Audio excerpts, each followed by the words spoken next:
those are the ways in which you learn. If you have the image, maybe you are visual.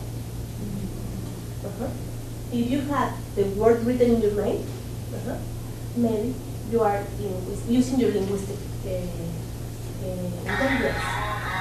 If you had that image of yourself holding a pencil and writing, kinesthetic. If you have the word and you listen to it, auditive. So it's the way in which you learn. It's a hyper quickly test. I mean, it's not very scientific, but it's giving you an idea of how we use the cognitive strategies. And the compensation strategies. Okay, this is an object that I use to write. Normally, similar to pencil, but with ink. I'm using my compensation strategies for you to help me with the word I'm not having. So if you check, it's not that alien to you, right?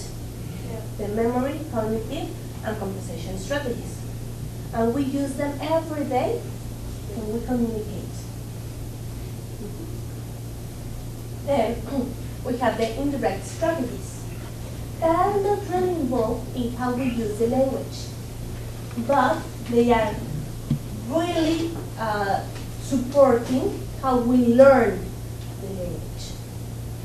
Those are the metacognitive. We used a metacognitive strategy when I stopped and said pencil, and I asked you to reflect on how you recreate that in your mind. That was a metacognitive strategy. When I stopped and asked you to reflect. Remember that moment? Yeah. Okay. Another one is the affective. This is very linked to the language. Do you remember your best English teacher? Yes. What was the name of your best English teacher? Martha. If you check, your face is changing. You saw the name, and your face is changing. It's part of that. Affective link to the language. Now, remember your worst English teacher. Yes. Your face is changing. Oh, you don't believe that? So, do you have kids? No. Okay, nephews, nieces? Yes. So remember your kids, your nephews, your niece, when they were toddlers, running towards you saying, I love you. Your face is changing. Now, remember the same kid doing something that you don't like. Your face is changing, someone can see. So, yes, the affective strategy is working. And it was something very simple. Imagine with a topic that is really part of your life or not. Let's talk about Frank Sinatra. Frank who, Bobby? I don't know him. Come on. Okay, Lady Gaga. Oh yes, I love her with all my heart. So, we use that. Well, yes. That will be Frank Sinatra. And also the social strategies. What is the main purpose of a language? In general? Communication. Can you communicate with yourself? Of course not. What is she going to say? No, you cannot communicate with your inner self. Well, maybe with yoga or something like that, meditation. But you communicate with others. So you need the social strategies. You're like, okay, for example, how mean can you be with a person you don't know? That's a social strategy. If we are too close, how do we feel? Uncomfortable. Suffocated. And when you love someone, what is the distance you have? No distance, not at all. Not at all. So it's part of the social strategies. But if you are in public with your loved one, you have certain distance, right? It is not the same to be you two together having a romantic dinner or being in a classroom. Those are the social strategies. Now, is it clear? Yes. It has sense, no? And it's simple. So, those strategies help our students and ourselves to learn and to process information as adults. Also, kids also use them, but in a different way. Okay, remember that we're working with adults. So, in order to help our learners to evolve towards those pollito chicken to our activities now based on competences, we are going to use certain activities that exploit the four abilities of the language, the traditional ones. You know that they are not isolated, and we have learned that they are interconnected. But the activities of this workshop are are designed to exploit the four abilities, four skills of the language, and use them for adults and reflecting about the strategies we use with them. Let's start with writing. Sorry. No problem. All our students love writing, right? You say writing and they say, yeah, I want more. You me too. So, but good writing involves normally, what does good writing involves? Communication. Communicate a message. What does it imply? Grammar, Mhm. taxes, Logic, order, vocabulary. What else? coherence, punctuation. What else? Is it the same to write a love letter and a report? No. The style. The style, the genre, formal and informal. And also the Reading. reader, the reader. The length, yes. Imagine a love letter that is 200 pages. Who is going to read that? Not even if you are hyper in love with someone. No.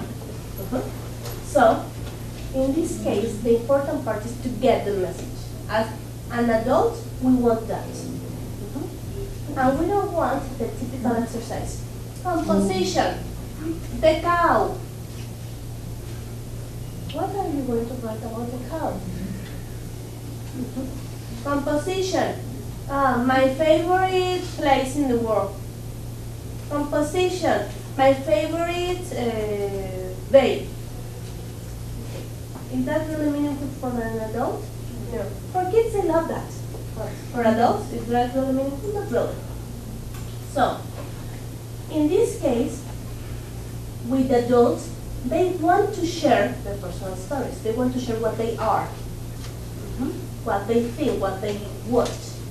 Because what is the favorite topic of any person, adult or kid? Themselves.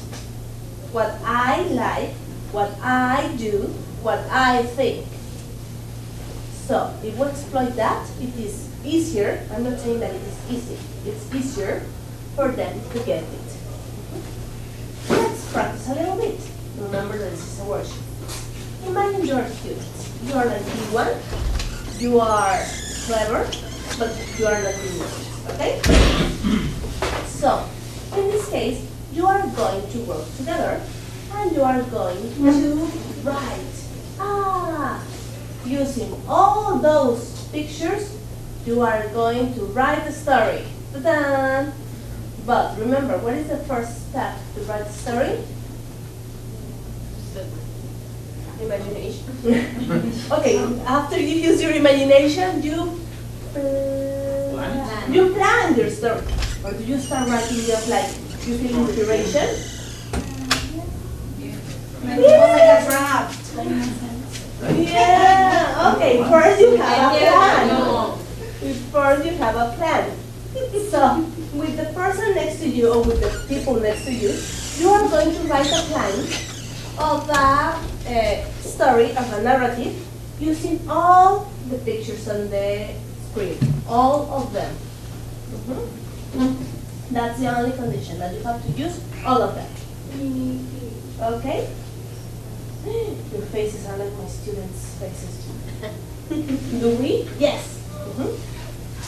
So write the plan or write the story? Or both? The plan, only the plan. Only Only the plan. This is a tiny little workshop. Okay, only the piano. But with the person next to you or the different people around you, okay? Move your chairs and we may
the owner, but he or she thinks that the owner is the guy and apparently he or she is the guy.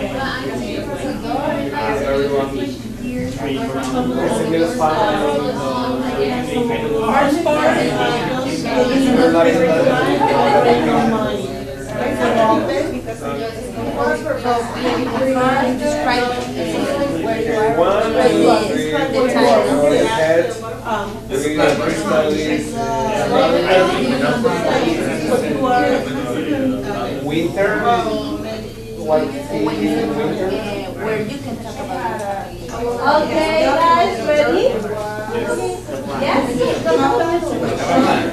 Okay, so volunteers or victims? Volunteers or victims? I use the same technique. Zero the trigger. Okay, victims. Okay, Garcia. Oh, that's fine. Don't tell me that there's no a Garcia in Monterrey. Okay, Treviño. No. I'm in the wrong classroom. González. Very fancy last name. González. Okay, so González team, please. Okay, it's a story about grandparents describing their family. They talk about the only son they have and his daughter.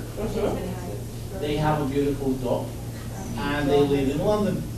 And also they visit them in Canada, which is very cold, and they have the main snow and things like that. And they visited the Niagara Falls. Good, very good. Okay, you mentioned all of them. Very good. Thank you, González. Thank you, very good. Any other? Okay, please. My classmate has a very vivid imagination. Okay, and another call. According to us, somebody found a camera with 7 pictures in it. Okay, and the pictures contain like a family vacation. And this person is trying to find the owner of the camera, and he believes that the guy who took the selfie and the one that's wearing his Mexican national team T-shirt is the owner. He's trying to track him down. Okay. Okay. Okay, Pictures yes, all he around the mentioned world. several pictures, so he already Okay. said that all the pictures. All the pictures, yes. Oh, in several pictures, you have all the pictures. Yes. So that's a clever strategy. Good. Thank you. So the thing was, sorry, your name? My name? Ángel Castillo. Angel. So we have Angel's team and González's team. Now the next team is. Here. We start with the guy upside down. Giovanni's Clahuaca. Okay. Okay. Giovanni's Clahuaca. He's talking about his parents, his sister, and his little pet over there.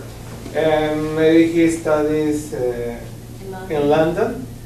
And maybe in winter, what he does in winter. and talking about his last vacation. Okay, good. They're using all of them. Excellent. So, sorry, your team is Saldivar.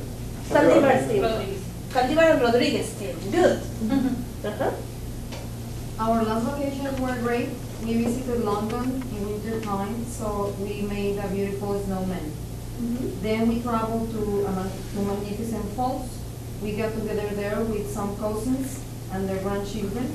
A little girl that loved her pinky sofa, and a teen who loves soccer, and Mexican selection is favorite. Although we were very happy, we missed our baby, our little dog. Oh, good, very good. So, thank you very much. The team is team Gabriela Ladron team. Excellent. So, and Kate. now let's analyze as teachers. Okay? Sorry for the other teams that we don't have enough time for your stories. I know they are excellent stories. But let's analyze them. Are they the same story? No. But we have the same input. Why are they different? Different persons writing it. Exactly. Imagination. We have personality, imagination, what else? Experiences. How do you know this is London? Big Ben. And if I say this is Epcot in Disney? That's a very big church. Yes, but it's just because you have the life experience. And you said this is Canada. Yeah, It's because of your life experience. Maybe it's Agua Azul in Chiapas. But it's Maybe. Well, yeah, they are in Canada, but they are not Niagara Falls. But yes, it's a fall. So,